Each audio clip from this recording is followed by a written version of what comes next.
이동형 뉴스 정면 승부. 이동형의 뉴스 정면 승부.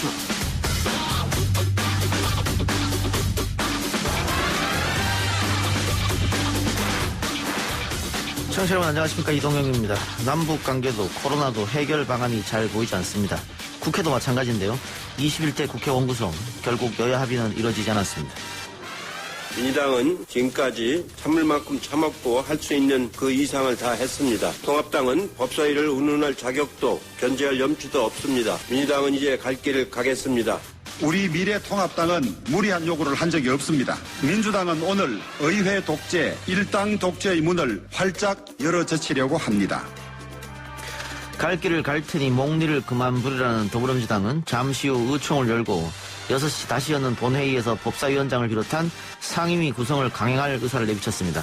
일당 독재를 언급한 미래통합당은 대응 마련에 분주한데요. 민주당 정청래 의원 연결해서 국회 상황과 현안 들어보겠습니다.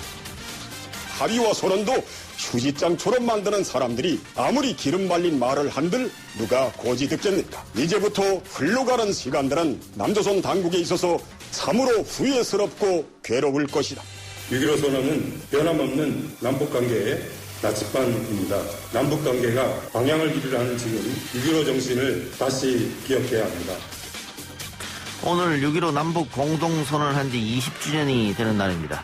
그러나 남북관계 파행은 지속되고 있죠. 대북 전단 비난에서 시작된 북한의 경고와 비난 수위는 점점 높아져 우리 정부 전반에 대한 불만과 불신까지 드러내고 있습니다. 북한은 왜 이런 비난을 하고 있는지, 북미, 한미 관계의 맥락에서는 어떻게 해석해야 할지 한동대 박원곤 교수와 이야기 나눠보겠습니다. 교육부는 대학생의 목소리에 응답하라! 학습권 침해에 대한 대학 등록금 반환을 즉각 실시하라! 코로나19 확산으로 대학들이 어렵게 문을 열었습니다. 온라인 강의로 수업을 대체했지만 질과 방식을 놓고 학생들의 반발이 크죠. 등록금을 환불해달라는 목소리도 높아졌는데요. 대학들 중 처음으로 건국대가 등록금을 부분 환불하기로 입장을 밝혔습니다. 이 이야기 기자 언박싱과 온갖 문제 연구소에서 다뤄보고요. 코로나19 생활 방역의 한계와 여름철 선호되는 마스크에 대한 방역 효과까지 전해드리겠습니다. 6월 15일 월요일 이동형의 뉴스 정면 승부 시작합니다.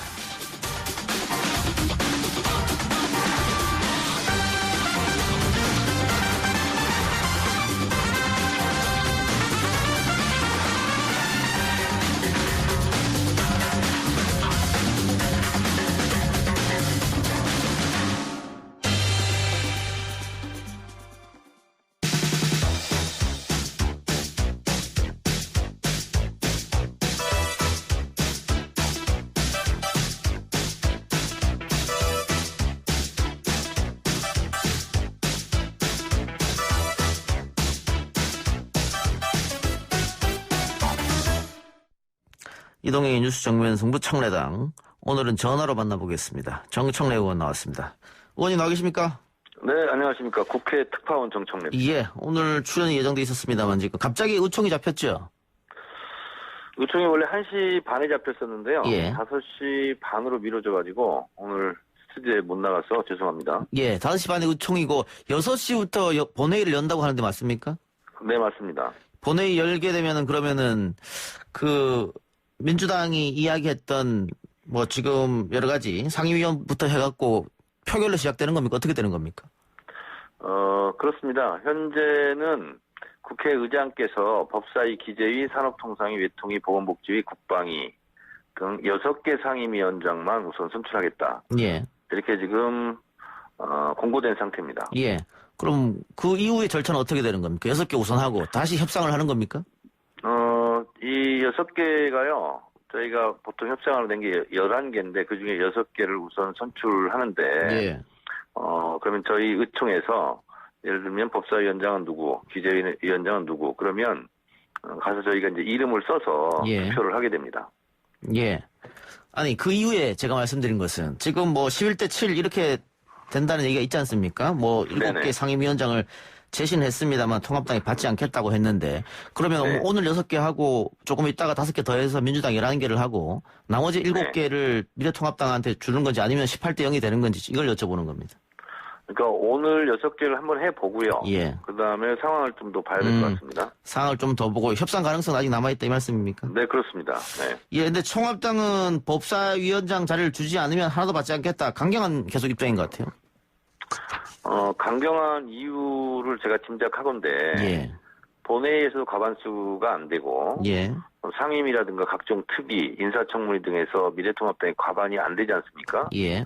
그럼 모든 상임위에서 더불어민주당이 이제 과반을 차지하게 되면 법사위마저 내주면 안 된다. 그래서 결국은 법사위를 고집하는 이유는 총선 민심은 더불어민주당에게 177석을 줬고 국회는 의사결정 방법을 다수결로 정했지 않습니까? 예. 그러니까 어떤 데도 다수결로 안 되니까 결국은 법사위에서 본인들이 게이트 키핑하고 거기서 법을 막겠다.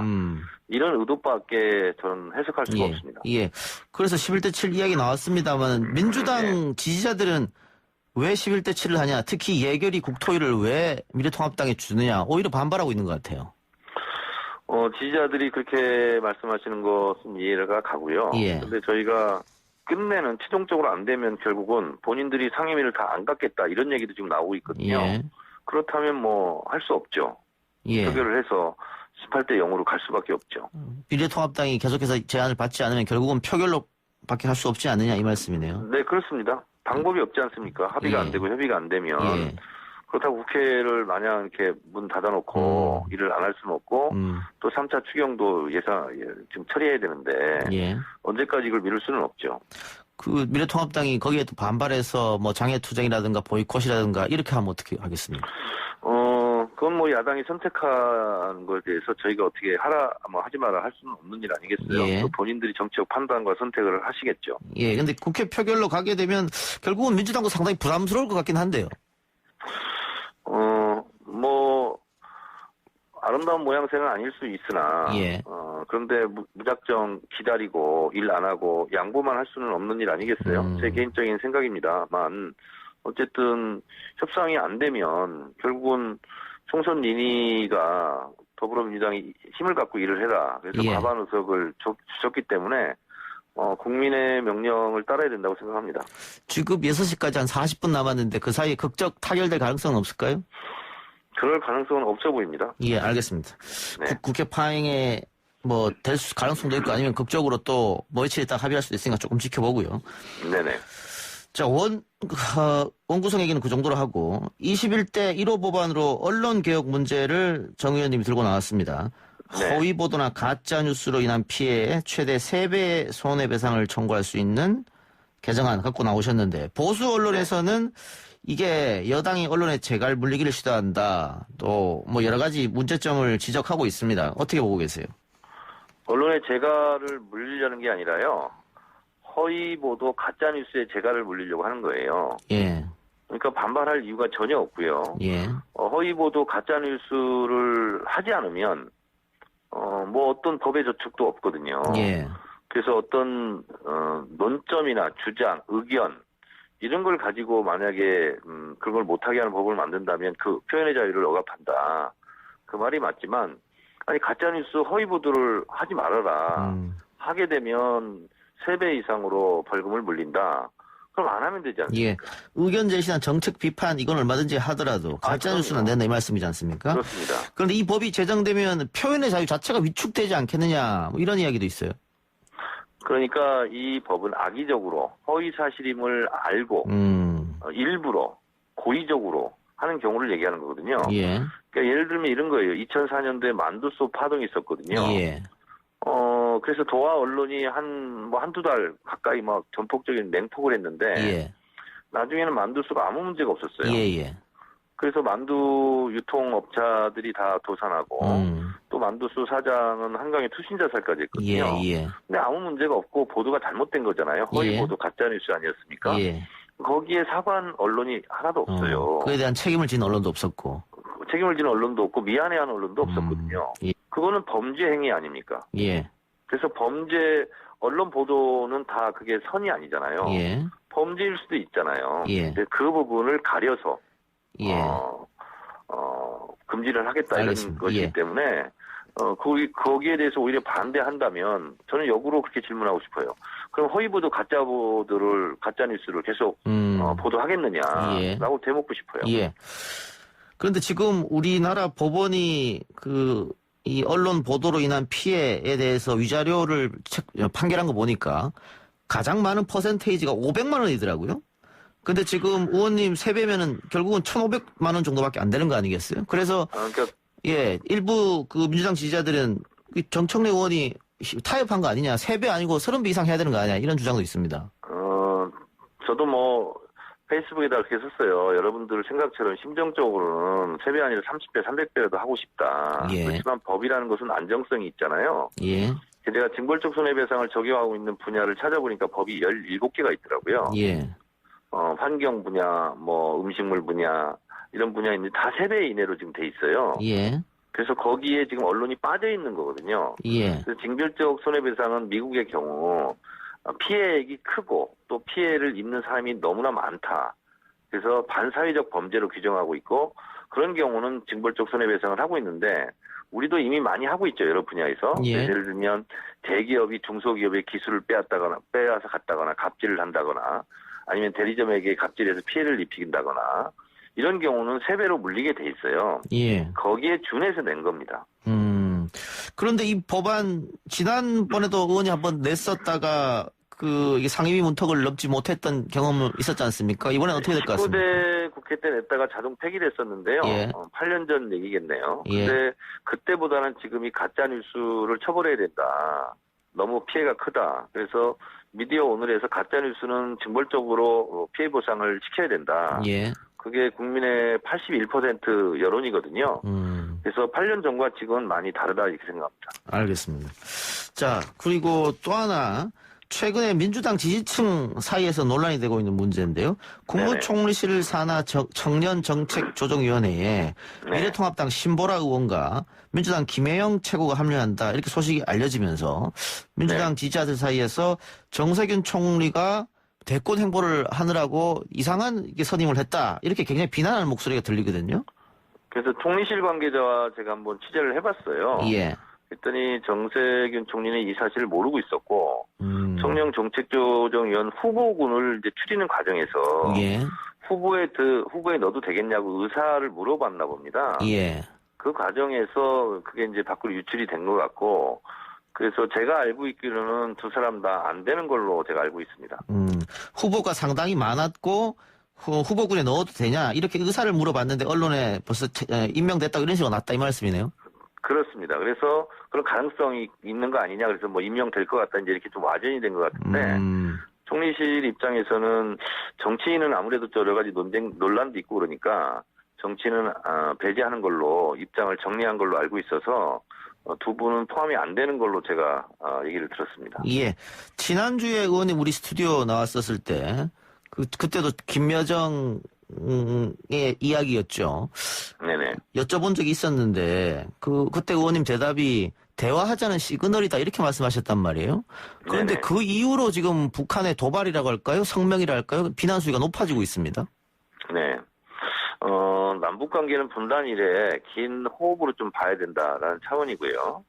역사적으로 봤을 때도 북한이 도발을 했거나 아니면 긴장 상태가 높아지면 반드시 화해 무드가 있었거든요.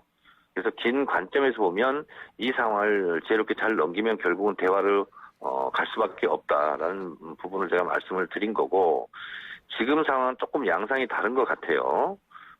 지금 미국 트럼프 대통령도 대선 때문에 정신이 없고 예. 그리고 그런 상태다 보니까 김정은 위원장이 신년사를 통해서 밝힌 금강산과 개성공단의 재개 이것이 좀 요원한 일이 돼버렸기 때문에 어쨌든 긴장을 최대한 높여서 다시 이 매듭을 풀려고 하는 그럼 어떻게 보면 북한의 지금까지 반복적인 전략이었거든요. 예. 그러니까 북미 대화가 가능했던 것도 ICBM을 발사함으로써 급격하게 대화 국면으로 간 거거든요. 예. 그래서 지금 결국 긴장도를 계속 높이는 것은 결국은 이것이 파국으로 간다 이런 보다는 결국은 대화로 가기 위한 또 하나의 장애물, 허들이지 않겠는가 그런 생각이 들어서 이거를 빨리 좀 제거하자라는 시그널로 저는 읽고 있어요. 그럼 우리 전략은 어떻게 짜야 되겠습니까? 김대중 대통령 때 서해 교전이 있지 않았습니까? 예. 그래서 거기에는 단호하게 대처하되 그때 당시에 금강산은 계속 관광을 하고 있었거든요. 예. 그래서 이런 강온 양면 전략을 지혜롭게 쓸 수밖에 없는 상황으로 가고 있지 않느냐. 저는 개인적으로 원치 않지만 그런 상황인 것 같습니다. 그 의원님 말씀처럼 김정은은 계속해서 금강산 또 개성공단 이야기를 했는데 이거 미국 쪽하고 이야기 안 하고 우리가 할 수 있는 그런 문제입니까? 그러니까 이런 간극이 있습니다. 뭐냐면 북한은 우리 민족끼리 이건 할 수 있는 거 아니냐. 예. 라는 거고 왜 미국 눈치만 보고 있느냐. 대한민국 정부가 이건 독자적으로 할 수 있는 거 아니냐. 이제 이렇게 얘기를 하는 것 같고 예. 이런 의도가 있는 것 같고. 예. 근데 우리로서는 이것이 유엔 제재에 포함이 되는 건 아니었지만 예. 그 이후로 이 부분까지 미국하고 연동해서 생각하지 않으면 좀 안 되는 문제가 걸려 있는 거죠. 우리 정부도 당연히 금강산과 개성공단을 재개하고 싶은 마음이 왜 없겠습니까? 예. 그러나 결국은 정전협정 문제라든가 종전선언 이런 문제는 결국 미국과 북한이 잘 해결해야 될 문제이기 때문에 우리로서도 좀 답답한 노릇이죠. 알겠습니다. 의원님 오늘 말씀 여기까지만 듣겠습니다. 고맙습니다. 네, 감사합니다. 지금까지 더불어민주당 정청래 의원이었습니다. 1부 순서 마치고요. 2부 기자 언박싱 코너로 돌아오겠습니다.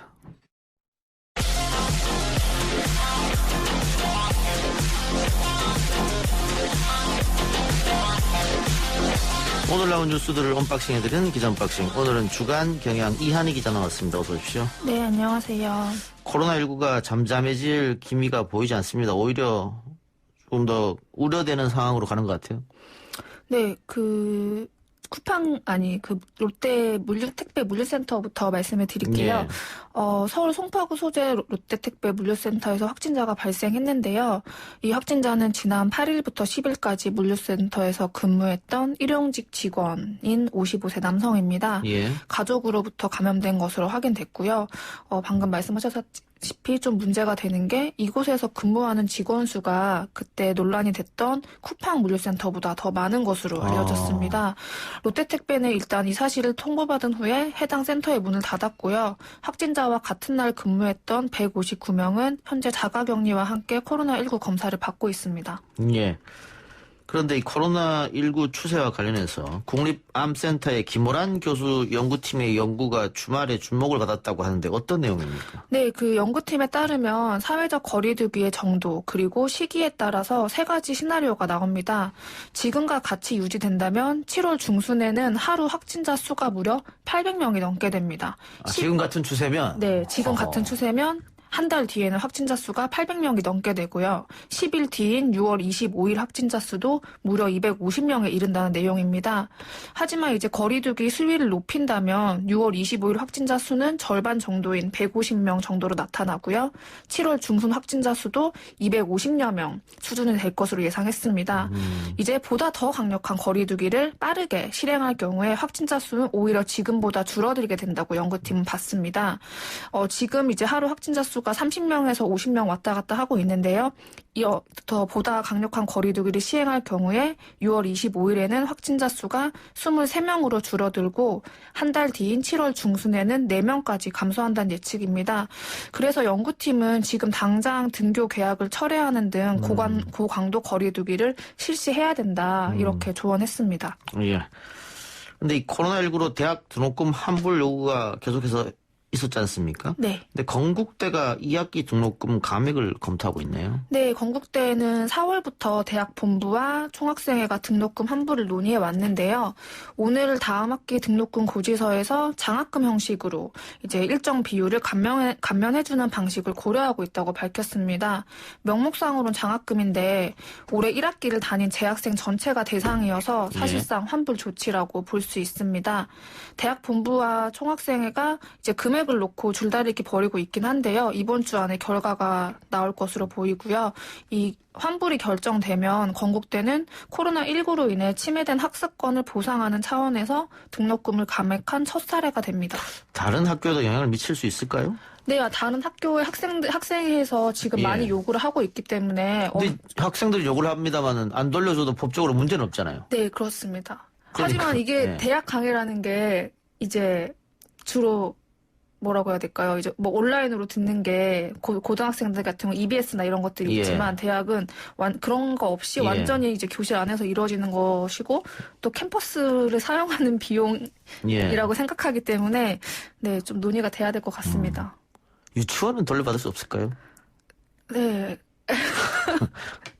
뭐 저희 애들이 유치원을 다니고 있어서 하는 말은 네. 아니고. 그래. 그 유치원도 아마 돌려달라고 학부모들이 이야기했는데 그것도 쉽지 않은 것 같더라고요. 네. 알겠습니다. 좀 많은 학교들이 좀 동참했으면 하는데 어떻게 될지 보고요. 방금 정청래 의원과도 인터뷰를 했습니다마는 지금 국회 상황 잠깐 설명해 주시죠. 네, 오늘 오전에 뭐 다들 아시겠지만 박병석 국회의장 주재로 여야 원내대표 회동이 있었는데 양측 모두 우리가 법사위원장 가져가겠다라는 이런 입장차만 확인해서 결국 빈손으로 끝났습니다. 본회의가 오늘 오후 2시에 예정되어 있었는데요. 지금 6시로 연기된 상황이고요. 박병석 국회의장은 지난 금요일에 이렇게 말했었죠. 오늘 그러니까 15일 본회의에서는 상임위원장 선출권을 반드시 처리하겠다라고 밝혔는데요.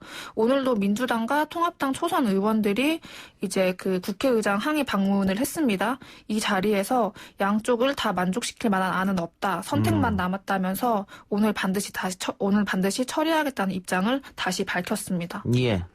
이제 채 30분도 남지 않았네요. 네, 그렇습니다. 오늘이 6.15 남북 공동선언 20주년인데 남북 상황이 좋지 않습니다. 근데 이 북측에서 문 대통령을 비난하는 이 강도 높은 비난 발언이 계속 나오고 있는데 문 대통령은 오늘 수석 보좌관 회의에서 이 관련한 발언을 했죠. 네, 오늘 대통령이 수석보좌관 회의에서 관련 발언을 할지 안 할지가 이렇게 관심사였는데요. 오늘 수석보좌관 회의에서 이제 6.15 남북 공동선언 20주년을 무거운 마음으로 맞게 됐다고 발언을 시작했습니다. 이제 그럼에도 문 대통령은 자신과 김정은 위원장이 8천만 결의 앞에서 했던 약속을 뒤로 미룰 수는 없다면서 합의 이행을 위해 끊임없이 노력하겠다 이런 입장을 밝혔습니다. 뭐 이번 정부의 남북관계 기조가 계속 이어지는 것으로 볼 수 있겠고요. 동시에 문 대통령은 김정은 위원장을 향해서도 한반도 정세를 획기적으로 기획하고자 했던 결단과 노력을 잘 알고 있다. 이런 직접적인 메시지 보냈습니다. 5시 반 지금이겠는데요. 대통령은 오늘 5시 반에 열리는 그 통일 전망대에서 열리는 20주년 정부 기념식 행사에서도 대북 메시지를 전달할 것으로 보입니다. 예. 통일부 장관은 어떤 메시지 내놓지 않았나요? 네, 그 통일부 장관, 김현철 통일부 장관이 오늘 오전에 국회에서 열린 행사에 참석했는데요. 대통령과 비슷한 발언했습니다. 6.15 선언은 남북관계의 나침판이다. 그리고 남북관계가 방향을 잃으려 하는 지금이야말로 6.15 남북 공동선언 정신을 다시 기억해야 한다고 강조를 했고요. 또 오늘 파주 도라산역에서 진행됐습니다. 고 문익환 목사 12 제막식 축사에도 김현철 통일부 장관이 참석을 해서 비바람이 불어도 묵묵히 가야 할 길을 가겠다라고 이런 입장을 밝혔습니다. 예. 트렁크에 아이를 가둬 숨지는 사건으로 아동학대 문제가 주목을 받았었는데 창녕에서 또 문제가 있어가지고 많은 분들이 충격을 받았습니다. 그런데 이 우부 딸을 학대한 계부 오늘 구속이 됐네요. 네, 법원이 오늘 오후에 열린 영장실질심사에서 이 계부가 도주와 증거인멸이 우려된다고 판단했습니다. 앞서 이 계부는 경찰서로 나오면서 이제 취재진들과 마주쳤는데요. 딸에게 미안하다라는 말을 했습니다. 한 번도 남의 딸로 생각한 적이 없고 자기의 친딸처럼 생각했고 뭐 가정을 잘 지키지 못한 자신의 잘못이다 이런 말을 했고요. 자기 친딸처럼 생각했는데 그런 행동을 합니까? 네. 그건 학대가 아니라 어떻게 보면 고문가도 같은 거였던데. 네, 그렇습니다. 이해할 수 없네요. 그러면서 또 이제 욕조에 담근 적은 없다면서 일부 학대 혐의에 대해서는 부인했습니다. 아시겠지만 이 9살 아동은 지난달 29일에 도망쳐 나와서 시민에 의해서 구조가 됐는데 당시 온몸에 화상의 흔적과 상처 가득했고요. 몸무게가 25kg밖에 안 됐다고 합니다. 현재 경찰은 그 쇠사슬 그리고 프라이팬, 빨래 건조대 등이 학대에 사용된 것으로 보고 증거물을 확보했습니다. 또 이 아동이 꾸준히 일기를 써온 것으로 확인돼 일기장 역시 확보해서 분석하고 있습니다. 이게 만 9세니까 우리 나이로 하면 11살쯤 될 텐데 10살에서 11살 정도. 25kg. 네. 우리 아들이 7살인데 26kg인데. 그러니까 얼마나 그 친구가 학대를 받았는지 알 수가 있는 거겠죠. 그렇죠. 많이 못 어떤 거겠죠? 제대로 먹이지도 않고 그쵸. 또 학대하고 그러니까 정신적 네. 스트레스도 쌓이고 그렇죠? 네. 그럼에도 불구하고 한 번도 남의 딸이라고 생각한 적이 없다 이런 말을 했다니까 예 인면 수심이 아닌가 그런 생각이 들고 아동 학대 관련 통계가 계속 아동 학대 관련 통계를 보면 이 학대 건수나 이런 것들이 꾸준히 늘고 있다면서요. 네, 2018년 자료긴 한데 이 보건복지부 자료에 따르면 2014년에 1만 건 수준이던 아동학대 신고가 2018년에는 2만 4,600건으로 5년 만에 2배 이상 증가했습니다. 가해자를 보면 77%가 친모, 친모고요. 발생 장소 역시 79%가 집으로 나타났습니다. 예, 또 예. 경찰 조사를 받은 아이들이 다시 집으로 돌아간 경우도 80%가 넘습니다. 2001년부터 2018년까지 아동학대로 사망한 아동은 279명 정도인데요. 사실 그 수사 기관에서 이 사건이 아동보호 전문 기관으로 전달되지 않거나 또 의료기관에서 사인을 학대로 판단하고도 보고하지 않는 경우가 많기 때문에 실제 아동학대로 사망한 건수는 이거보다 훨씬 많을 것으로 추측됩니다. 예. 어떻게 시스템을 만져서라도 다시는 이런 일이 일어나면 안 되겠습니다. 하나만 더 해보죠. 친형 강제 입원 사건과 관련해 재판에 넘겨진 이재명 경기도지사의 상고심을 대법원에서 전원 합의체로 넘기기로 했네요. 네, 대법원이 오늘 이재명 지사의 이 선거법 위반 사건입니다. 이 선거법 위반 사건을 18일에 전원 합의체에서 심사하겠다고 밝혔는데요. 국민의 관심이 높은 사건이거나 사회적 갈등이 심한 사건은 이제 보통 전원 합의체에서 판단하게 됩니다. 이 지사가 이전에 기억하실지 모르겠는데 경기지사 후보자 합동토론회에서 친형을 정신병원에 입원시키려 했지요라는 다른 후보의 질문에 그런 일이 없다고 답을 해서 공직선거법상 허위사실 공표 혐의 등으로 재판에 넘겨졌습니다. 1심에서는 무죄, 네. 2심에서는 유죄 이렇게 네, 됐죠. 그렇습니다. 그래서 2심에서 지금 유죄가 나왔기 때문에 만약에 대법원 전원 합의체에서 이제 2심과 똑같은 판단을 하게 되면 이 지사는 도지사직을 잃게 될 것으로 보입니다. 예. 전원 합의체로 가는 일이 그렇게 흔하진 않은데 일단 네. 국민적 관심사항이 크다 뭐 이렇게 판단할 수도 있고 네. 소부에서 재판관들의 의견이 엇갈릴 수도 있고 네. 확실한 이유는 좀 나오지 않았습니다만은 네. 어쨌든 전원 합의체로 갔기 때문에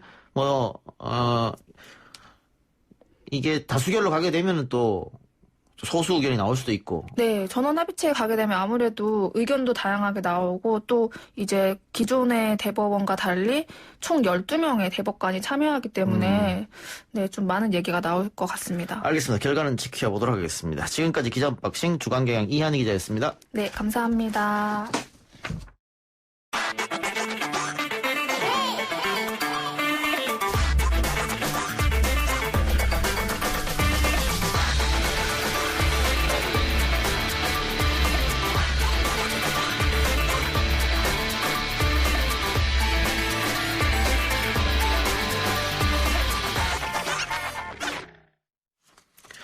북한 수뇌부의 우리 정부에 대한 비판 수위가 계속 커지고 있습니다. 김여정 노동당 제1부부장은 남한과의 결별, 다음 단계 행동 등을 거론하며 위협 수위를 높였고요.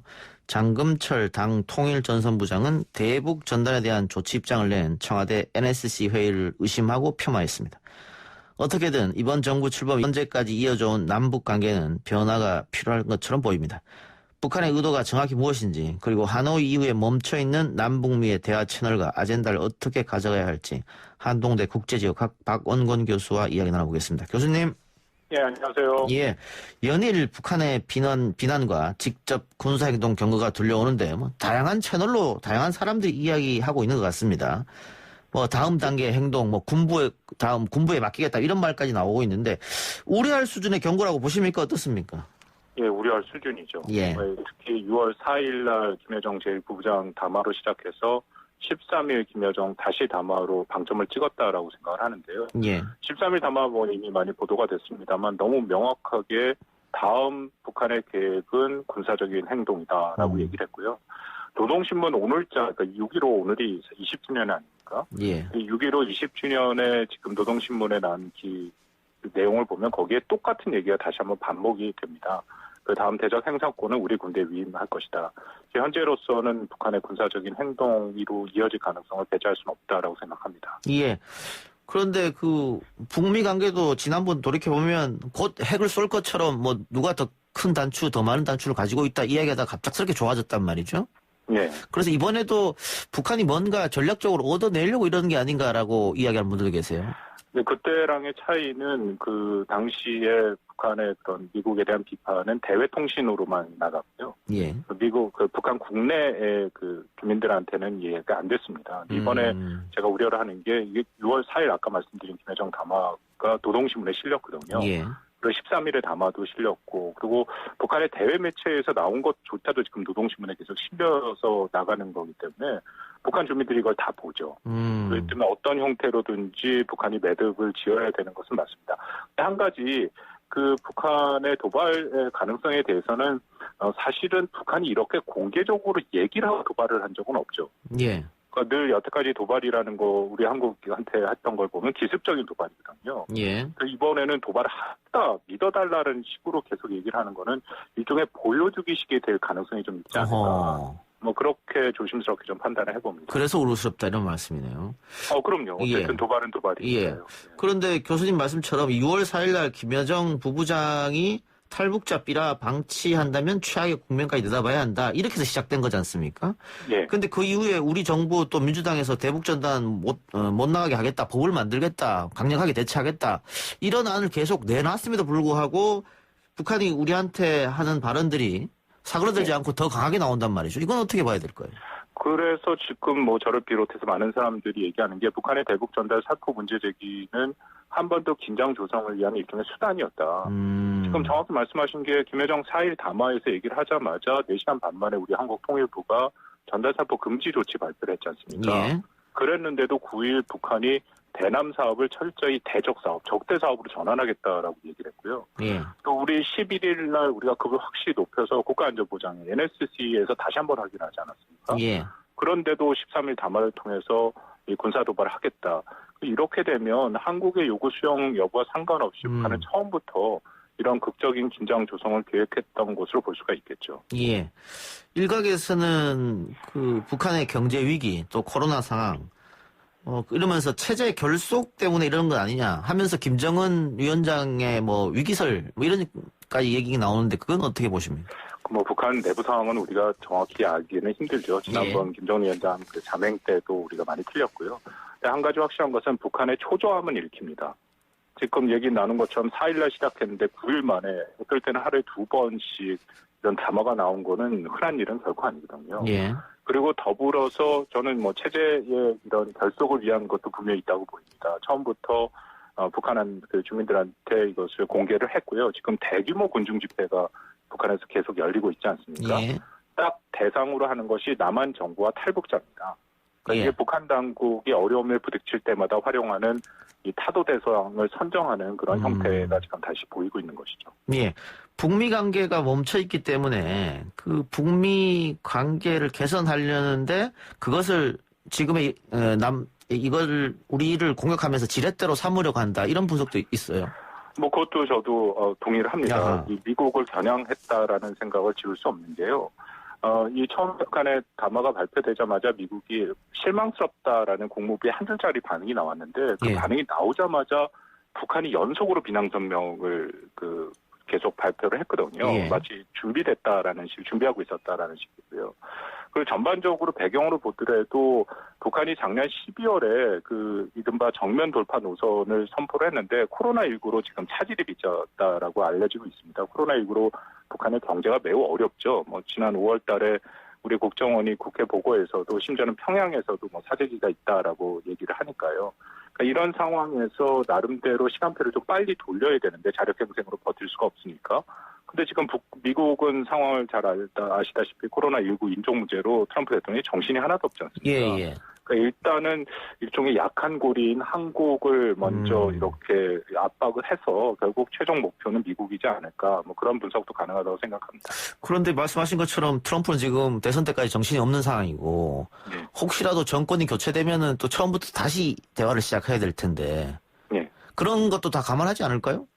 그래서 원래 말씀드린 정면 돌파 노선은 북한 스스로가 장기전이라고 얘기를 했거든요. 예. 5월 지금 11월 미국 대선 보고 아니면 정권이 미국에서도 바뀔 수 있으니까 그러면 내년 상반기까지 좀 길게 보려고 했는데 지금 문제가 코로나19로 말씀드린 것처럼 경제적인 문제 아니면 북한의 뭐 또 내부에 어떤 사정이 있는지 모르지만 나름대로 시간표를 빨리 돌려야 할 필요성이 생기는 거죠. 예. 그래서 지금 일종의 북한식 속도전에 들어갔다 그런 판단이 들고 있습니다. 예.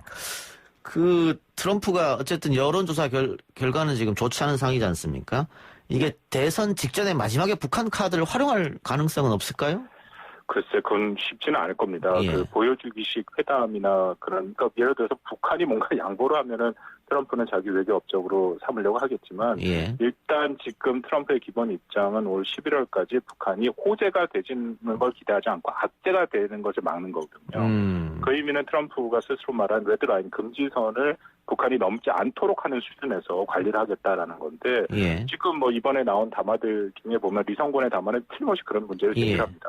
더 이상 정치적으로 활용하지 마라. 우린 그렇게 이용 안 당하겠다. 예. 만약에 트럼프가 양보를 하면 민주당이 공격을 하겠죠. 그러니까 대선전에서는 대외 정책, 대선전이 들어간 상태에서는 양당의 대외 정책이 강경해지는 입장을 보이거든요. 그러니까 그 유화적인 정책을 쓰기는 트럼프도 정치적인 부담이 클 거라고 생각합니다. 예. 그러면 우리는 어떤 전략과 대응을 가져야 되겠느냐 이게 이제 중요한 시점일 것 같은데요. 네. 참 쉽지 않습니다. 예. 뭐 오늘 우리 대통령 발언 뭐 다 보셨겠지만 나름대로 최선을 다한 그런 내용이긴 한데요. 지금 가장 우려되는 거는 우리 모두의 말씀을 나눈 것처럼 군사적인 도발이 예고되는 거지 않습니까? 예.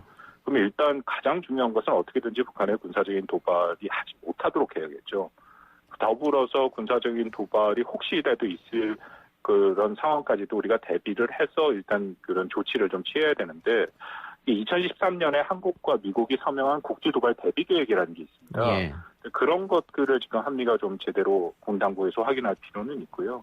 뭐 결국 미국과의 대북 정책을 좀 조율을 해야죠. 지금 북한이 이렇게 하는 게 결국 남북 관계를 북미 관계 밑에 두고 움직이겠다라는 의지를 다시 한번 표명을 한 거기 때문에 이거는 결국 미국과 북한 사이에 뭔가 돌파가 돼야 되는 부분이 있거든요. 그러니까 그런 부분을 한미가 좀 공조할 필요는 있다고 생각합니다. 예. 근데 교수님 오늘 몇 번 심상치 않다. 군사 도발이 있을 수도 있다 이런 말씀 주셨는데 그렇다면은 이거 대북 전단을 막느냐 뭐 막지 않느냐 표현의 자유다 아니다. 이게 정치권에서 논쟁하는 건 의미가 없어 보이는데요? 그렇습니다. 지금 뭐 초반에는 그게 의미가 분명히 있고 뭐 이거는 찬발이 나뉘는 문제니까요. 뭐 있다고 하는데 지금 말씀 나눈 것처럼 이미 우리 정부가 아주 강력한 의지를 갖고 입법도 하겠다. 정부 여당에서 다 나서서 했는데 그럼에도 지금 도발을 하겠다. 군사적인 도발을 했다 얘기를 해버리니까 예. 사실 전단 문제는 지금 뒤로 밀리는 그런 지금 상황이 연출되고 있는 거죠. 예. 해법으로 박지원 전 의원이 특사 얘기를 했고요. 또 안철수 전 대표 같은 경우에도 특사가 필요하다. 만일 필요하면 나라도 가겠다 이렇게 얘기했습니다. 이 특사 건은 어떻게 돌파구가 될 것처럼 보입니까? 카드가? 제가 이야기는 작년 2월달 하노이 회담이 결렬된 이후에 그때부터 북한이 이제 한국을 배제하기 시작하고 대화가 안 됐지 않습니까? 예. 그부터 지금 1년이 넘었는데 정부에서 이미 공개된 것도 있고 아닌 것도 있고 뭐 특사를 굉장히 많이 검토를 했었죠. 그리고 원포인트 정상회담도 다시 얘기를 했었고 근데 제가 알기로는 북한이 다 거부를 했습니다. 그러니까 지금 이 상황에서 북한이 받을 가능성은 없고요. 좀 안타까운 일인데 북한에서는 지금 한국이 효용성이 다 됐다라는 판단을 하는 것 같습니다. 그 의미는 이전에는 미국과 대화를 하기 위해서 북한이 한국을 통해서 미국과의 조율이 필요했던 거죠. 근데 지금 북미 간의 직접 소통 채널이 있으니까 이제 그런 것도 필요 없는 거고 그리고 작년 2월 하노이 회담이 결렬된 것을 한국 책임을 계속 돌리고 있어요. 저는 뭐 그거는 아니라고 생각하는데 어쨌든 그걸로 인해서 자신들이 굉장히 지금 뭐 격앙돼 있다 그런 것들을 지난 1년간 보여줬고요. 그 더불어서 북한에 대한 지원이 필요한데 이게 미중 간의 갈등이 심화되니까 중국이 적극적으로 지금 북한을 지원하는 모습들이 보이거든요. 그러니까 한국에 대한 지금 의존해야 되는 한국에 대한 필요성이 좀 줄어든 거죠. 그렇게 되면은 중국과 러시아에 대한 의존도는 더 높아질 수 있겠네요. 뭐 이미 지금 그 국경 지역에 중국과 북한 사이 국경 지역에서 보면은 중국에서 북한으로 들어가는 발입되는 물자의 양이 많이 늘었다라고 지금 알려져 있거든요. 미중 갈등이 강화될수록 심해질수록 중국은 당연히 북한을 더 껴안는 그런 모습들이 보이니까 앞으로 그럴 가능성은 좀 더 크죠. 미중 갈등은 좀 오래 갈 가능성이 있습니다. 알겠습니다. 우리 정치권에서도 논쟁은 좀 그만두고 전문가들의 이런 이야기들 좀 잘 들었으면 하는 바람입니다. 교수님 오늘 말씀 고맙습니다. 예, 감사합니다. 네, 지금까지 한동대 국제지역학 박원건 교수였습니다. 1, 2부에서 마치고요. 뉴스 듣고 옵니다. 아 글쎄 안 들려 들을 뉴스 없어 아무 뉴스도 귀에 들어오지 않아 듣고 또 들어도 들을 뉴스 없어 만드는 게 이프로야 이동영의 뉴스 정면 승부.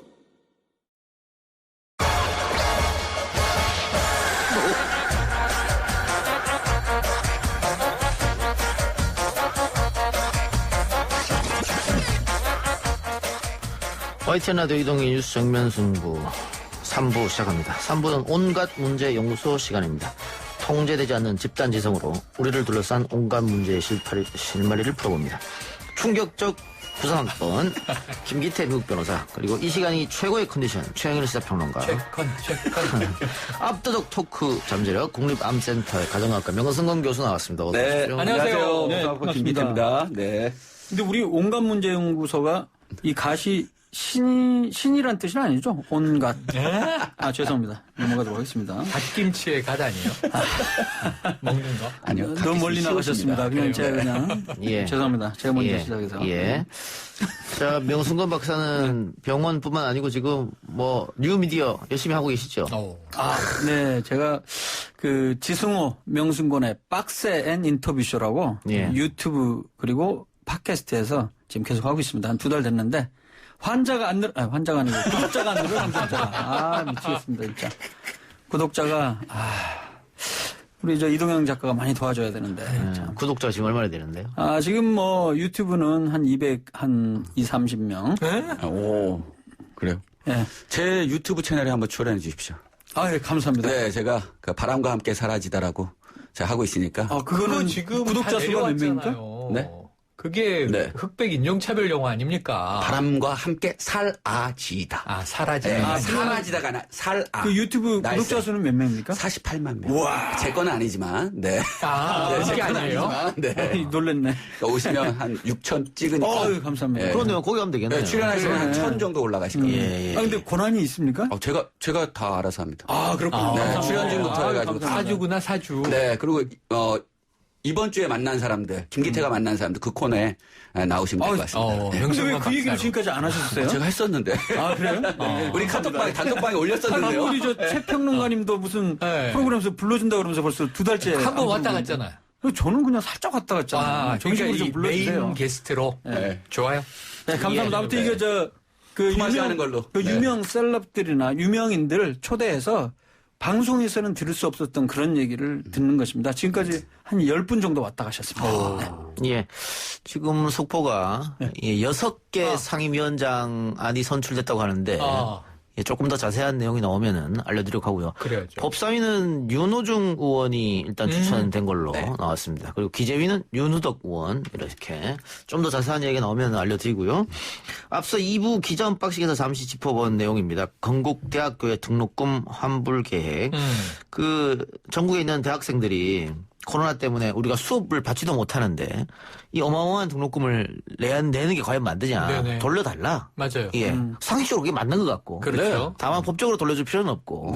그래서 학교에서 스스로 뭔가 결정을 해야 되는데 다른 학교는 학생들의 요구에 응하지 않다가 건국대학교에서 처음으로 이제 맞아요. 환불기로 세웠어요. 네, 맞습니다. 그러니까 이게 어떻게 된 거냐면 이런 거예요. 모든 학교가 다 불만인데 학교도 고민은 있어요.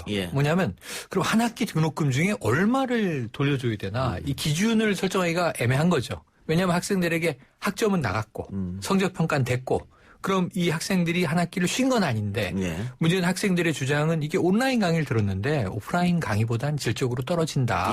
여러 가지 이제 수업의 이 집중도의 문제도 있다.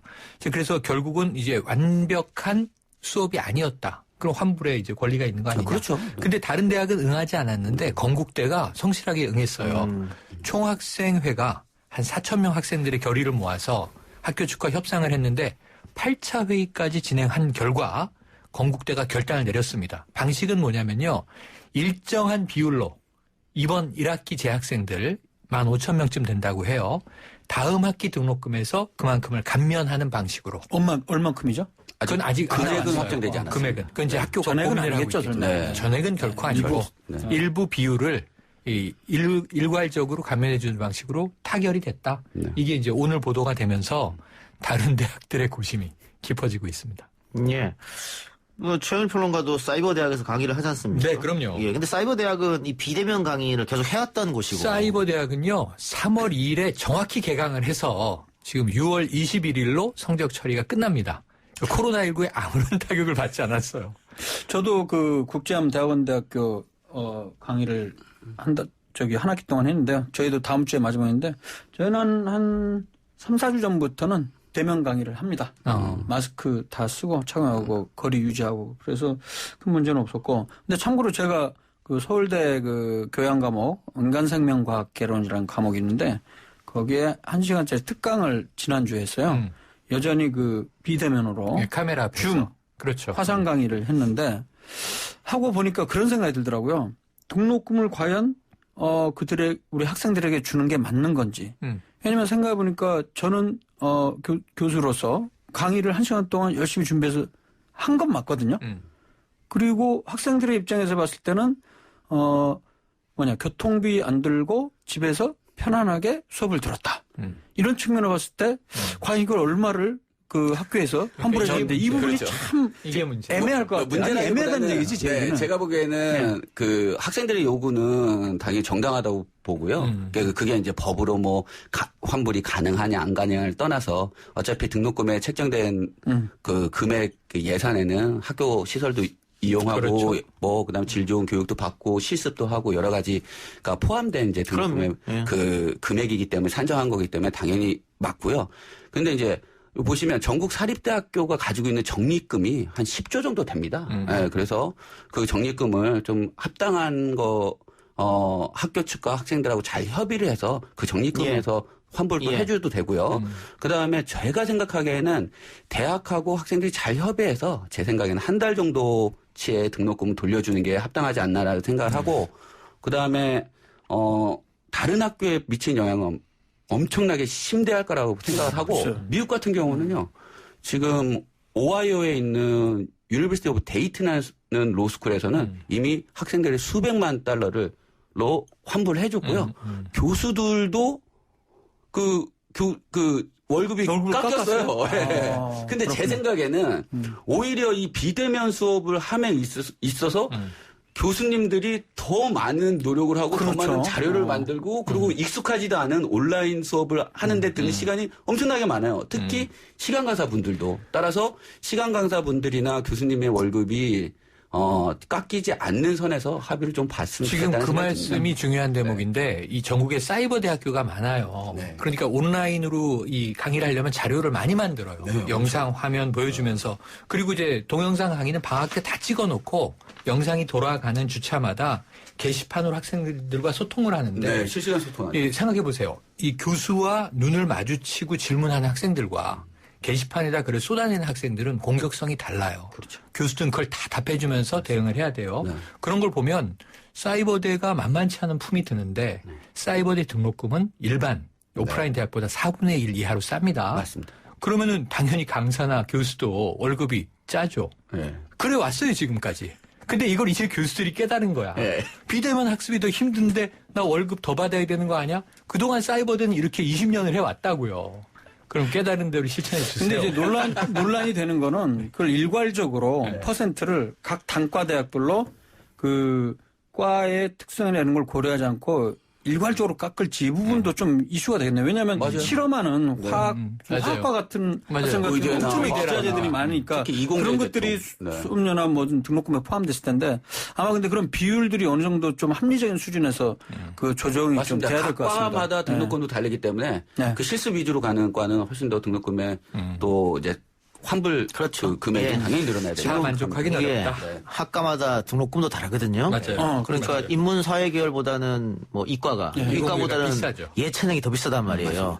그런데 지금 예체능 같은 경우에는 실습 위주인데 실습이 하나도 안 되는데. 아, 그거는 많이 진짜 환불이 돼야 돼요. 그럼 돌려줘야 되지 않겠느냐 이겁니다. 지금 보니까 예체능 계열은 1년 기준으로 등록금이 1,000만 원이 훌쩍 다 넘어가네요. 그렇죠. 4년제 보니까. 실습비들이 엄청 들어요. 예. 그러면 막대한 돈 아닙니까 사실이에요. 그런데 저는 이번 기회에 조금 뭐 생뚱맞은 얘기인지 모르겠지만은 그 등록금 현실화시키는 게 낫지 않겠냐는 생각이 들어요. 우리 때랑 비교하면 너무너무 비싸지지 않았습니까, 진짜? 제가 너무 많이 나갔네요, 예, 지금. 아니, 대학 당국에서는 등록금 인상률이 너무 적기 때문에 우리가 돈이 상당히 부족하다. 따라서 환불을 해줄 수 없다라는 예, 대학교가 훨씬 더 많아요. 그래요? 그렇게 많이 받아갖고. 저희 등록금이 120만 원이었거든요. 그거에 따라서는 물론 좀 많이, 예. 이거 봐, 70년대 학번이네. 얼결에 얘기가 나와버렸네. 제가 8호 학번 딱 중간인데 200만 원대였는데. 에이, 200만 원 안 됐을 공대여서 그런가? 공대여서? 공대도 200만 원까지 안 되는데, 사립대랑 또 공립대랑 또 많이 다르죠. 네. 네, 많이 다릅니다. 그래요. 알겠습니다. 이게. 자, 어쨌든 다른 학교도 영향이 미칠 것이라고 보여지고요. 마스크 이야기도 해보죠. 무더운 날씨로 얇은 마스크를 찾는 사람이 늘고 있습니다. 제가 지금 갖고 있는 게 KF94인데 이거를 쓰고 걸어다니기가 쉽지 않아요. 쉽지 않죠. 네. 그래서 이제 얇은 마스크, 비말 차단용 마스크, 그 500원짜리 500원. 그 얘기를 하는데 맞습니다. 500원, 600원 이렇게. 웰킵스 업체도 지금 하나예요. 예. 굳이 업체 얘기를 왜 근데 하십니까? 이게 왜냐하면은 그 사이트에 들어갔는데 계속 다운돼서 온라인으로 구매를 못 하는데 20일부터는 오프라인에서 판매하는데 지금 문제가 뭐냐면 업체가 4개, 6개, 20개 계속 늘리기로 했거든요. 생산업체를. 근데 한 업체가 지금 현재까지는 계속 만들고 있어요. 빨리 업체를 늘려야 됩니다. 예. 일단 뭐 이 마스크는 침방울 차단 충분히 가능한 것이죠. 문제 전혀 없는 거. 그러니까 지금 이제 약간 그 혼돈이 조금 있는 것 같은데요. 기본적으로 이제 마스크 우리가 알고 있는 거는 방금 얘기한 우리 이 작가가 갖고 있는 게 KF94라고 그랬나요? 예. 그러니까 우리가 기존에 했던 보건용 마스크가 대표적으로 3종류가 있었죠. KF는 코리아 필터라고 해서 80, 94, 99 이렇게 3가지가 있어요. 그렇죠. 그래서 이 80이랑 94는 입자 크기 0.6 마이크로미터를 평균적으로 이 입자를 각각 80% 그리고 94% 걸러내주는 효과가 있습니다. 그리고 이제 KF99 같은 경우는 이제 0.4 마이크로 0.4 마이크로미터를 99% 차단해주는 그런 효과가 있거든요.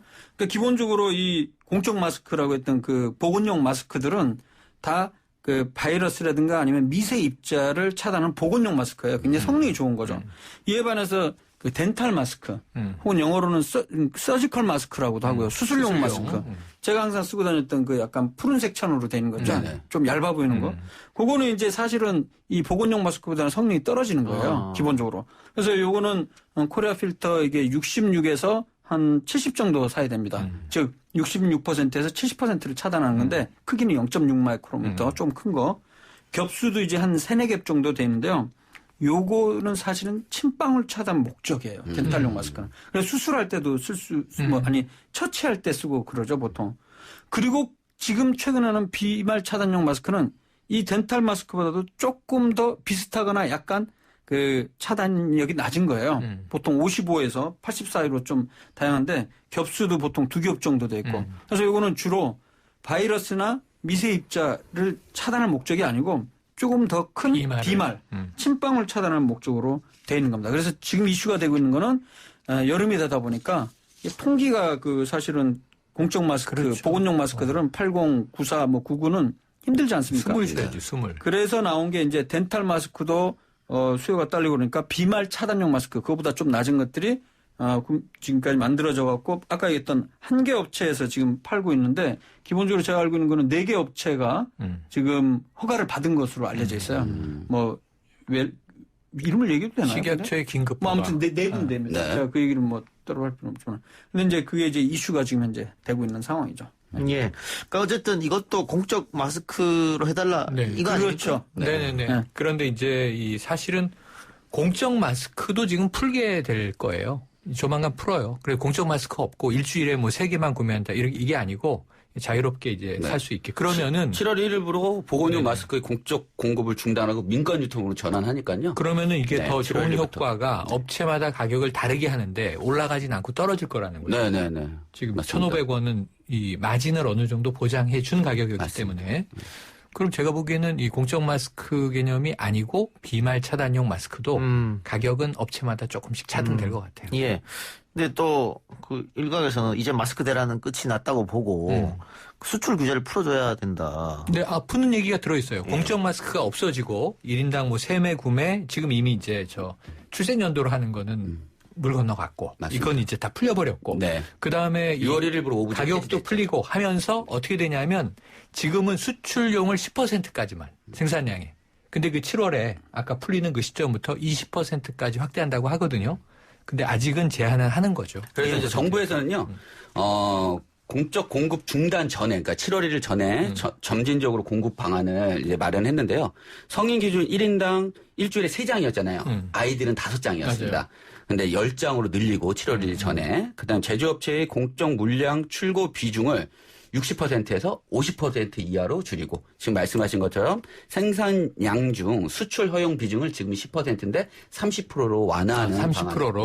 완화하는 방안을 검토 중으로 알고 있습니다. 근데 어쨌든 날씨가 더워지면서 걱정인 게 마스크를 안 하고 다니는 분들이 굉장히 많이 있더라. 그거 여쭤보고 싶었어요, 진짜. 아니 길거리에 다니는데도 꼭 이 마스크를 써야 되나요? 말 안 하고 조용히 다니는데. 야외인데? 예, 야외에서. 저는 사실은 지금 현재 굉장히 마스크의 중요성이 더 부각이 됐고 마스크가 효과적인 논문도 나오기 시작했거든요. 그러나 저는 여전히 과연 마스크가 항상적으로 사용을 할 때 과연 효과가 있는지 특히 지금과 같이 그 이른바 보건용 마스크들이 아닌 덴탈 마스크라든가 아니면 지금 비말 차단용 마스크 성능이 좀 걸르는 걸 좀 덜 걸르는 마스크가 과연 효과가 있는지 해서 저는 아직까지도 좀 의문을 갖고 있어요, 사실은. 그런 조건에서 사실은 제가 뭐 3개월, 4개월 전에도 말씀드렸지만은 밀집한 공간에서 아주 가까운 2m 이내에서 오랫동안 최소한 우리가 이제 얘기했던 게 15분 이상이라고 그랬거든요. 물론 중간에 그런 그 규정들이 약간씩 조금 가이드라인이 바뀌긴 했지만 그런 것 이외에 예를 들어서 방금 질문하신 그 사람들이 별로 많이 없는 툭 트인 공간, 사람들 옆에서 1m, 2m 이내 아무도 없고 그저 지나가는 이런 상황에서도 마스크가 필요하냐. 그 부분에 대해서는 아직 사실 완전한 의학적으로 효과가 있다는 근거 혹은 뭐 만약에 안 썼을 때는 더 바이러스의 감염 위험성이 높아진다. 그런 근거가 사실은 없어요. 그 논문이 하나 최근에 나왔던데요. 네. 그래서 그거는 대해서? 실험적인 조건 하에서만 지금 문제 제기가 되고 있는 것이지 현실적으로 프랙티스 실제 상황에서 과연 그게 도움이 되는지에 대한 연구는 아직까지 좀 부족한 상황입니다. 그러나 그 실내 또 비좁은 곳, 예를 들면 엘리베이터 이런 데서 써야겠죠. 네, 그러니까, 그렇죠. 그러니까 실내에서 가장 무조건. 기본적인 게 대중교통 공간. 오랫동안 지하철, 최소한 버스. 15분, 20분 네, 택시. 이상 지하철, 가까운 버스, 택시. 거리에서 움직이니까 그럴 때는 무조건 하는 게 좋고요. 그건 옛날이랑 원칙이 똑같습니다. 그리고 병원 방문시는 무조건 가능하면 하는 게 좋아요. 어떤 데서나. 그리고 오랫동안 가까운 거리에서 이야기를 할 때. 그거 이외에 제 생각에는 뭐 자전거를 타거나 조깅을 하거나 그럴 때조차 마스크를 굳이 저는 쓸 필요 없다는 생각이 듭니다. 우리 지금 옆 부스에 우리 리포터께서도 지금 소독약으로 계속 닦고 계시거든요, 저렇게. 네. 저게 생활 습관 하나 됐어요. 그러니까 그런 건 정말 그렇게 해야죠. 도움이 될 가능성이 높죠. 네. 하지만 저는 과도하게 그렇게 할 필요가 있을까라는 생각도 한편으로 해봅니다. 네. 앉자마자 지금 소독약으로 다 닦고 있습니다, 지금. 근데 조심해서 이런 안 습관은 좋을 거 없다. 괜찮아요? 네. 근데 한 번 닦고 나서 계속 닦고 이런 거는 좀 굳이 그럴 필요는 없다. 네. 아니, 저는 이동영 작가가 방송을 하고 나간 저 자리에 만약 제가 뒤에 가서 뒷방송을 한다 그러면 닦아야죠. 닦아야죠. 그렇죠. 예. 그래서 그렇게 해서도 감염이 되었을 가능성이 높다고 하는 게 바로 코인 노래방이 그렇거든요. 그 좁은 공간에서 노래 힘차게 큰 소리로 막 부르고 나서 한 명이 나갔죠. 네. 그리고 나서 3차, 4차 감염 사례가 그 거기서 마이크를 또 쓰는 거지. 그렇죠. 네, 비말이 좀 공기 중에 둥둥 떠 있으니까. 떠 있을 가능성이 있어요. 네. 보통 몇 시간 동안도 맞습니다. 떠 있었다고 그러니까. 지금 우리 부스도 밀폐되어 있는 거예요. 그러니까 그때 제가 말씀드렸잖아요. 이 방송국이 아직까지 사례가 없는 게 정말 다행이라는 생각인데 언제 어디서 터질지 다시 모른다. 갑자기 최근에 뭐 무슨 물류 도매 아니 그렇죠, 뭐냐 그렇죠. 그 택배 이런 데서 한 것처럼 주의가 정말 필요합니다. 방송국도. 예. 그러네요. 특히 최영일 평론가는 항상 개인 위생에 신경 쓰고. 최영일 평론가가 가장 저는 하루에 뭐 20분씩 다니는 사람이 가장 저는 정말 금욕적으로 슈퍼 살면서 스프레더가 될 잠재력이 있어 보이죠. 제가 원래 정말 지저분한 사람인데 요즘에는 제 몸을 공공재로 생각을 하고 소독에 손소독제로 몸을 여기 들어오기 전에 또 하는 거예요? 아니 트럼프 대통령이 얘기한 것처럼 소독제를 막 주입할 판이에요. 물론 이제 그렇게 하진 않지만. 진짜 얼굴도 많이 깔끔해지신 것 같아요. 옛날에 비해서. 네. 알겠습니다. 광고 듣고 계속하겠습니다. 온갖 문제 연구소 3부 수다 마치고요. 4부에서도 계속 이어가겠습니다. 온갖 문제 연구소 4부에서도 계속 이어집니다. 자, 국회 상황 다시 한번 알려드리겠습니다. 예, 국회에서 18개 상임위 중 법사위, 기재위, 외통위, 국방위, 산업위, 복지위 등 6개 상임위가 선출이 됐네요. 이에 대해서 미래통합당은 강력 반발하면서 주호영 원내대표가 18개 상임위 민주당에 다 내놓겠다. 이렇게 일단 얘기를 했는데 조금 더 지켜보도록 하겠습니다. 자, 4부에서는 어떤 얘기를 한번 해볼까요? 잠깐 넘어가기 전에 아까 제가 KF94 같은 경우에 입자 크기를 0.6이라고 잘못 얘기한 것 같은데 0.4 마이크로미터가 되겠습니다. 그러니까 94랑 99는 0.4 마이크로. 그 이하들 80이랑 덴탈 마스크 그리고 기타 비말 차단용 마스크는 다 기본적으로 0.6 마이크로미터? 그게 중요하진 않아요. 네, 중요하진 않은데 이게 기록에 남기 때문에. 미세먼지를 잡아내는데 2.5 마이크로미터 이하면 미세먼지. 네. 그러니까 0.4, 0.6이면 작은 거고요. 아주 작죠. 비말 사이즈는 보통 5 마이크로미터. 그러니까 이제 미세먼지보다 한 2배 이상 크니까 0.4를 걸러낼 정도면 5는 웬만하면 그물에 걸릴 거 아니에요. 그거 어떻게 이렇게 자세히 하세요? 공대 출신? 그러니까. 숫자에 그런 것도 있지만 지금 5가 되니까. 네. 5가 되니까. 최고의 컨디션이죠. 그렇죠. 나도 내가 어떻게 하는지 몰라요. 알고 있어. 어디냐면 다른 사람으로 빙의가 되시는 것 같아요. 그런가 봐요. 알겠습니다. 법사위는 윤호중 의원, 산자위는 이하경 의원, 국방위는 민홍철 의원, 기재위는 윤후덕 의원, 외통위는 송영길 의원, 복지위는 한정혜 의원. 지금 이렇게 추천이 됐는데 그 민주당만 아니죠. 민주당 이외에 또 군소정당 함께 표결을 하게 되면 뭐 지금 제가 언급해드리는 사람들은 다 위원장이 될 것처럼 보입니다. 네. 나머지 이제 18개 중에 이제 6개가 됐으니까 12개가 남았죠? 네. 12개는 앞으로 좀 협상하겠다는 건데 여기 지금 6개 빠져 있는 게 보세요. 예결위 안 넣었죠. 예. 국토위 안 넣었죠. 예. 또 이제 미방위 안 넣었죠. 이런 것들을 보면 상당히 여지를 두고 법사위 플러스 알파 이렇게 해보는데 내일 통합당의 또 반응을 봐야 될 것 같습니다. 그러니까는 지금 남겨둔 상임위는 의원들이 다 원하는 그러니까 적극 그런 알짜들이잖아요. 네. 그래서 미래통합당이 이걸 받을 것인지 조금 더 지켜보도록 하겠습니다. 다크웹에서 웰컴 투 비디오란 이름의 세계 최대 아동 음란물 사이트를 운영한 손정우의 미국 송환 여부가 내일 결정된다고 합니다. 손정우의 부친은 아들을 미국으로 보내지 말아달라라고 이야기를 했습니다만은 이거 청와대 청원 게시판 올렸는데 오히려 역풍을 맞았어요. 그렇죠, 예. 그렇죠. 어떻게 될 것 같습니까? 지금 제가 보기에는 이 송환 결정이 내려질 가능성이 높죠. 예. 내일 이제 2차구 결정이 나와요. 지난달 19일에 했어요. 1차를. 그런데 이제 1차 때도 이 아버지는 똑같은 얘기를 했어요. 손정우는 안 나오지 않았어요, 법정에. 그런데 이제 아버지가 나왔어요. 근데 이제 두 가지 얘기를 했어요. 죄가 크다는 거 안다. 자포자기의 심경이다. 아마 미국으로 갈 가능성이 높다고 본다. 그런데 애비로서 우리 아들이 불쌍하다. 죄는 크지만 뭐 이제 이 미국에 가면 되게 극단적인 얘기도 했어요. 예. 물론 이제 음식이 입에 안 맞는다부터 시작해서 거기서 위험한 상황에 처하지 않겠는가. 살아서 돌아오지 못할 것이다. 그러니까 그런 이야기를 했는데 소위 말해서 미국 감옥 같은 경우에는 아동을 상대로 저지른 범죄자가 들어오면 중범죄죠. 중범죄. 상당히 또 안 좋게 감옥 생활이 제일 안 좋게 보는 거예요. 수감 생활이 어려울 수 있다.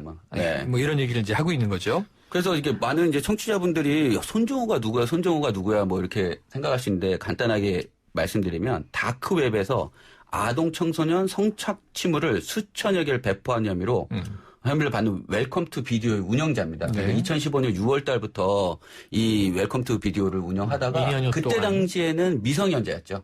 그다음에 국제공조에 의해서 2018년 5월에 구속 송치된 사건입니다. 그거 제가 앞에서 다 설명했는데. 그렇습니까? 아니 근데 여기서 중요한 쟁점은 뭐냐면 중요한 쟁점은 이거예요. 최근에 뭐 엠번방 사건도 있지만 천인 공로할 범죄인데 1심에서 그러니까 제가 지금 그거를 말씀드리고 싶어요. 문제는 이거 우리나라 법 왜 이러냐. 그러니까 1심에서 아동청소년 성보호에 관한 법률, 그다음에 정보통신망 이용 촉진 및 정보보호 등에 관한 법률을 위반했다고 1심에서 징역 2년 6개월에 집행유예 3년을 받고 구속주치소에 풀려나와 버립니다. 나이가 어리다, 뭐 전과가 없다. 네, 전과가 없다. 그다음에 2심에서는 이 사람이 2019년 4월에 혼인신고를 해요. 그래서 혼인을 부양할 가족이 생겼다는 점을 재판부에 호소하게 됩니다. 그래서 2심에서 이제 선고가 일어나는데 2019년 5월에 징역 고작 1년 6개월이 선고됩니다. 그래서 법정 구속이 되는데 이 사람 손정을 한 사람이 2020년 올해 4월 27일 날 형기를 마치는 것으로 이제 되어 있는 거죠. 출소 예정인 상황에서 그렇죠. 미국에서 우리 법으로 처벌할 여지가 남아 있으니 미국으로 보내달라. 근데 9가지 법 중에 혐의 중에 사실은 자금 세탁 하나만 가지고 지금 송환에 대한 관투가 있습니다. 그거는 이따가 다시 얘기를 하고 일단 김 변호사님 미국 같은 경우에 같은 범죄를 저질렀다고 하면 어느 정도 형량이 나옵니까? 제가 이제 그때도 말씀을 드렸었는데요. 일단은 주마다 좀 다릅니다. 하지만 아동 청소년 특히 미성년자를 대상으로 한 범죄는 최소 25년형 이상 징역, 그다음에 사형 무기징역, 그다음에 6개 주에 한해서는 사형까지도 언도할 수 있습니다. 그런데 우리는 고작 2심에서 징역 1년 6개월이 선고됐다는 것은 정말 이 아동 청소년 범죄에 대한 어떤 재판부나 또 법을 만드는 국회에서의 인식이 너무 부족하다 이렇게 보시면 됩니다. 최근에 미국에서 아동 청소년 상대로 한 성착취물을 보관만 한 경우에도 8년형이더라고요. 그렇습니다. 근데 지금 이 친구 같은 경우에는 적극적으로 유포를 했지 않습니까? 그렇다면 방금 얘기한 것처럼 뭐 20년 이상이 당연히 나올 텐데. 그러니까 미국 같은 경우는 성인물에 관해서는 보관해도 상관없어요. 단 유포하면 안 돼요. 하지만 아동 청소년 미성년자 대상으로 한 비디오나 동영상은 자기가 소지하고만 있어도 이게 범죄가 됩니다. 근데 문제는 방금 최 평론가가 이야기한 것처럼 이 한국에서 이 음란물에 관해서 판결을 한 거죠. 받았기 때문에 미국에서 하겠다는 것은 지금 자금 빼돌린 거? 뭐 이 정도잖아요. 그러니까 이게 이 정도는 아닌 게, 그러니까 이 영리를 목적으로 사이트를 운영을 했고, 맞습니다. 회원들로부터 가상화폐로 이제 지불을 받았는데, 이게 4억여 원 정도 돼요. 크다면 크고 작다면 작을 수 있지만, 미성년자가 아동 성착취물을 가지고 4억여 원을 벌었다. 보통 일은 아니죠. 그래서 이제 미국에서 보니까 9가지 혐의가 다 미국에서도 이제 법적 처벌의 대상인데, 한국에서 묶어서 다 처벌해버린 거예요. 실형 1년 6개월 안에. 그러고 나서 남아있는 게 보니까 자금 세탁한 거에 대해서는 처벌 안 했네. 그 부분에 대해서는 우리나라도 이건 처벌이 안 된 혐의네. 그럼 미국 법정으로 넘겨줄 여지가 있으니 맞습니다. 송환을 검토한다. 이렇게 된 건데 지금 이 아버지, 지금 피의자의 아버지의 이야기, 호소는 이 지금 자금 세탁으로만 송환을 받지만 미국에 가서 법정에 쓰게 되면 다른 여죄를 다 몰아서 수십 년 때릴 수가 있다. 그럴 수 있는 가능성이 있습니다. 정말 그럼 그렇지 않다라고 하는 이 어떤 각서라도 받아야 되는 거 아니냐라는 주장까지도 했어요. 자, 그런데 이 손정우뿐만 아니라 웰컴 투 비디오의 아동 성착취물을 내려받거나 유포한 이용자들이 또 따로 있습니다. 한국 내에서 상당한데 그 사람들도 보니까 다 집행유예더라고요. 그리고 그 사람들은 대부분 벌금형.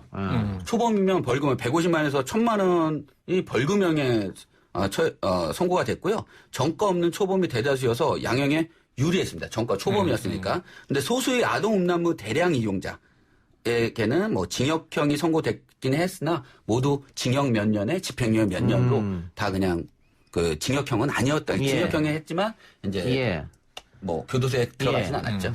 그래서 모 탐사 프로그램에서 이 내려받은 사람들을 만나서 왜 그랬냐 물었더니 호기심이었다라고 하더라고요. 근데 이 아동 청소년 대상으로 이런 걸 했다면 당연히 범죄라고 인식했을 텐데 호기심으로 봤다는 것은 납득할 수 없네요. 아니 이게 저는 상당히 좀 코미디 가까운 게 이 웰컴 투 비디오를 운영한 사람이 우리나라에서 체포가 됐는데 1년 6개월 실형을 그것도 2심에서 풀려났다가 살고 있는데 이 웰컴 투 비디오에 미국인 회원이 있어요. 사용자가. 이 미국인 사용자 8년을 받고 복역 중인 거예요. 그럼 이게 회원은 8년을 살고 있는데 운영자는 1년 6개월을 살아요. 이상하잖아요. 네. 아무리 한국과 미국이 다른 나라고 다른 법체제지만 갑자기 궁금해. 기태형은 어느 주의 변호사예요? 뉴욕. 아, 네, 뉴욕. 그렇군요. 의외시죠? 그래서 저는 이게 이상하더라고요. 그래서 형평성이 위배된다. 이게 아무리 범죄 인도 조약을 체결했다고 하더라도 이중처벌 금지법에 의해서 이미 한국에서 처벌된 사례에 대해서는 다시 미국에서 처벌될 수 없기 때문에 네네. 지금 말씀하신 것처럼 자금 세탁 자금 세탁 그렇죠. 금지법에 의해서 지금 미국으로 송환을 그것만 법무부에서도 인도 절차를 지금 하는 중인데 미국에서는 $50만 이상이면 20년형을 부과할 수 있고 그다음에 $50만 이하면 10년형을 최고 10년형을 징역형으로 할 수 있기 때문에 지금 4억 원의 범죄 수익을 했기 때문에 최고 10년형까지도 살 수 있다라고 볼 수 있습니다. 그런데 이 성착취물 그것도 아동 성착취물을 내려받은 사람이 100만 명이 넘는다고 합니다. 네. 그리고 그 한국인 기소된 사람이 223명인데 보니까 대체적으로 몇백 개의 아동 성착취물을 보유하고 있더라고요. 네. 소유하고 있는데 명 박사님 이 정도 되면은 이게 아동의 나이도 엄청 어리더라고요. 13세 더 내려가면 11세 이러던데 이거는 정신적으로 좀 문제가 있는 거 아닙니까? 근데 요즘 엠번방 텔레그램 엠번방 사건 등 포함해서 많은 사람들이 이걸 성도착증 아니냐 성도착증 이런 얘기를 많이 하는데 일정 정도 예를 들어서 우리 관음증이라는 거 우리 많이 들어봤지 않습니까? 훔쳐보기 이런 거. 훔쳐보는 거. 그런 거일 가능성이 많겠죠. 이 경우는. 근데 이제 이런 경우가 그럼 왜 생기냐? 그랬을 때 아직까지 사실 원인은 몰라. 근데 우리가 추정하는 거는 우리가 오이디푸스 컴플렉스라고 우리 들어봤지 않았습니까? 그 신화에서 나오는 건데 결국엔 아이들이 자라는 아주 초기 2세에서 혹은 6세 사이 아주 어렸을 때 자기의 반대되는 성은 좋아하고 자기와 같은 성은 싫어하는. 그래서 결국에 그 시기에 여러 가지 경험들에 의해서 나중에 컸을 때 자기의 상대방의 성에 대해서 무조건적으로 애착하는 그런 상태를 이제 원인으로 보고 있습니다. 그래서 이 성독착증에는 방금 얘기한 관음증뿐만이 아니고 아이들을 더 좋아하는 그런 도착증도 있고요. 그거 말고 우리가 또 노출증도 있고 우리 옛날에 그러니까 때 이렇게 아동 상대로 이런 것만 보는 사람은 치료를 받아야 될 거 아니에요. 그럴 가능성이 높다는 거죠. 근데 이건 있어요. 우리가 이른바 올바른 성적에 대한 호기심 그리고 그것을 갖고 일시적으로 어떤 자신의 어떤 성적 욕구를 해소하는 그런 거는 우리가 어떤 질병의 범주로 얘기하지는 않거든요. 근데 그게 반복적으로 자기가 주체할 수 없을 정도로 빠지게 되는 그런 중독 상태가 되면 그런 경우는 성독착증의 범주에 들어갈 수가 있습니다. 이런 경우에는 분명히 개인이든 혹은 집단이든 치료를 받아야 되고요. 치료를 할 때는 보통 이제 인지행동요법이라고 잘못된 이 생각을 갖다가 바꿔서 올바른 행동으로 바꾸는 그런 것과 함께 약물요법까지 보통 쓰고 있습니다. 우리가 보통 그런 거 있죠. OCD라고 해서 강박성 행동장애라는 게 있잖아요. 그러니까 우리가 옛날 유명한 영화 중에 뭐가 있죠? 이름을 갑자기 까먹었다. 자꾸 문 손잡이를 막 자꾸 닫고 그다음에 손을 여러 번 씻고 이런 이보다 더 좋을 수는 없다. 그 영화라는 게 바로 OCD 강박성 행동장애거든요. 그런 경우도 역시 이런 것과 좀 반복적으로 하는 행위가 있기 때문에 성독착증에서도 그런 강박성 행동장애에 쓰는 약물들이 있습니다. 최근에 한 20, 30년 전부터 나온 좋은 약들이 있어요. 그런 약들을 좀 쓰면 좀 도움이 될 수가 있습니다. 그래서 지금 얘기했듯이 이런 거에 집착하면서 시간을 많이 거기에 할애를 하고 그런 사람들의 경우에는 분명히 그런 가능성들이 있기 때문에 정신건강학적인 치료가 필요할 것으로 생각합니다. 그리고 이게 엠봉반보다 저는 더 정말 극악무도하다고 보는데 이거는 이 웰컴 투 비디오 이 운영자인 손정우 씨는 이게 영유아만 대상으로 하는 겁니다. 그래서 웰컴 투 운영자에는 성인물을 올릴 수가 없어요.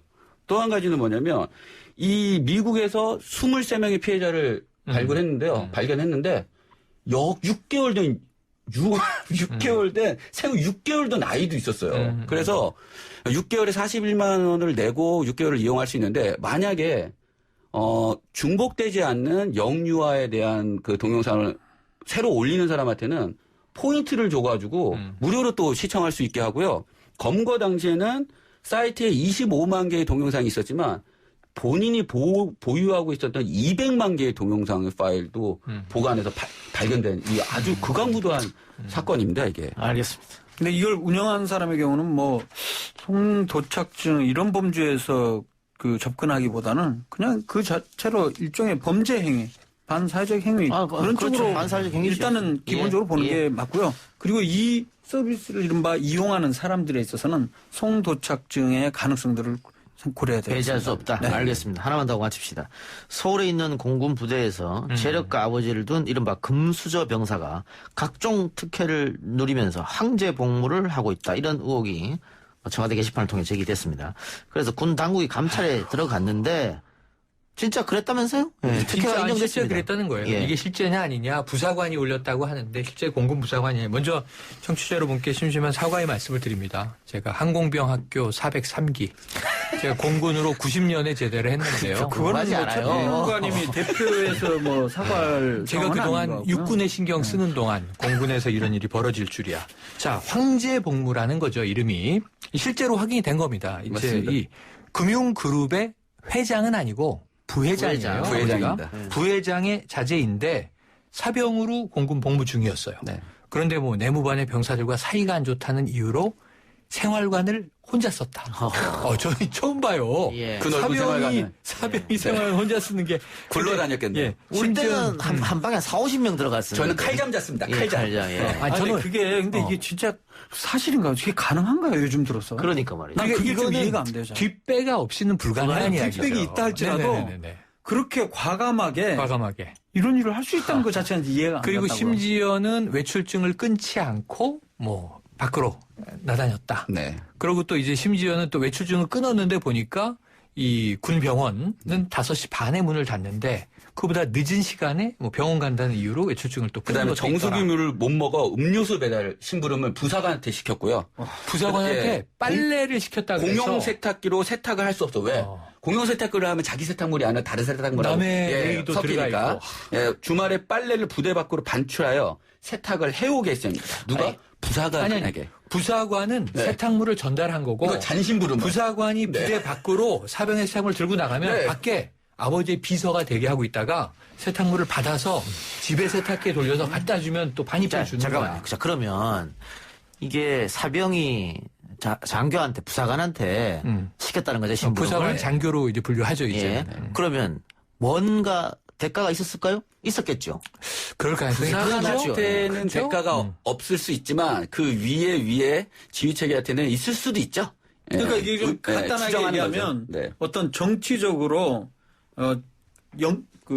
어떤 뭐 힘이 있는 사람이 아니고 돈이 있는 사람이면 결국엔 돈으로 그 위에 있는 그 군 장교들이나 그 위에 있는 지휘관들을 부대장이나 이 사병을 통제하는 그렇죠. 핵심적인 그래서 이게 김영남 군 인권센터 사무국장이 나와서 인터뷰한 내용을 보면요.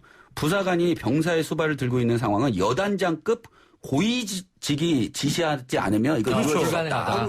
그다음에 국방부에서 가정조사하지 말라고 지침이 내려오지 마. 가정조사 있잖아. 야, 네 아버지 뭐 하시노? 뭐 이러는 거요. 네, 일부 지휘관들이 최근까지도 가정조사를 했다는 제보가 많이 들어오고 있다. 따라서 이거는 부사관이 아니라 여단이니까 여단장급 이상의 지시가 있지 않았나라는 추정이 할 수 있습니다. 근데 저는 여전히 이해가 안 돼요. 옛날 같으면 한 10년 전? 같으면 그런 일이 가능했을 거라고 같은데 요즘 아무리 그래도 자기가 지휘관의 입장에서 대령이든 별 하나든 그거 하나 걸리면 나중에 불명예죄 되고 그럴 텐데 이런 일을 할 수 있을까요? 그렇죠. 저는 이것도 팩트를 다시 한번 저는 언론을 다 요즘 못 믿겠어요. 좀 과장된 게 너무 많다 보니까 이것도 확인이 좀 필요할 것 같습니다. 6월 11일 날 그 청와대 청원 게시판에 부사관이 올린 거를 기자들이 팩트 체크해서 이거 올린 거라고 기사를 쓴 거라고. 생각을 해보면 이 공관병 갑질 포스타가 공관병한테 감따라 그랬다가 그러니까요, 그냥 해임되는 상황이에요. 근데 이런 짓을 어떻게 하지? 알겠습니다. 네. 지금 근데 문제는 국방부에서 개인의 일탈 정도로 치부하는 것 같은데 그렇게 하면 안 되고요. 전체로 한번 봐봐야 될 것 같습니다. 감찰을 한다고 하니까 결과를 봐야죠. 오늘 새우 말씀 고맙습니다. 감사합니다. 초특가 할인 제품 거래 수수료 무료인 곳 알아? 산업 기계 장비 사고 파는 다라몰. 아직도 몰라? 그럼 중고기계 사고 팔 때는 다라 기계 장터. 모든 산업 다라에 다 있지. 대한민국 산업 유통의 중심. 산업 다라. 우야노 공장 먼지. 아이고 죽겠다. 우야긴 우야노 우양이지. 우양? 공장 먼지엔 우양 측정기. 냄새 제거도 우양 측정기. 분진 고민 없이 깔끔한 군진 타파 우양. 우양 측정기. 집진기는 역시 우양 측정기. 카페는 이쁜데 시끄러워요. 음식이 너무 맛있는데 대화를 할 수가 없어요. 목사님 설교는 좋으신데요. 이게 좀 물려가지고 잘 안 들리더라고요. 강당이 너무 울리네요. 보기 좋다고 잘한 인테리어가 아닙니다. 소리를 디자인합니다. 건축음향 전문회사 소리지오. 검색창에 소리지오. 방음부스도 소리지오. 건강한 나의 내일. 행복한 나의 내일. 빛나는 나의 내일. 나의 내일. 건강한 내일. 건강한 내일을 여는 글로벌 헬스케어 기업 휴원스. 미래에셋대우 속보입니다. 해외여행이 취소된 후 우울증을 호소하던 김 차장님. 해외 주식 잘 만나서 극복하셨다는 소식입니다. 해외는 말이죠. 여행하라고 있는 게 아니더라고요. 투자하라고 있는 거더라고요. 이제 전 세계 우량주를 만날 차례. 해외 주식 전문가 미래에셋대우와 함께하세요. 원금 손실에 유의하세요. 여의도 더블 프리미엄의 중심축을 잡아라. 힐스테이트 여의도 파인 누체. 9호선 색강역, 5구호선 환승 여의도역과 금융 업무지구 사이. 원룸에서 3룸까지 다양한 주거형 오피스텔. 힐스테이트 여의도 파인 누체. 견본주택 오픈중 1833-2367 현대 엔지니어링.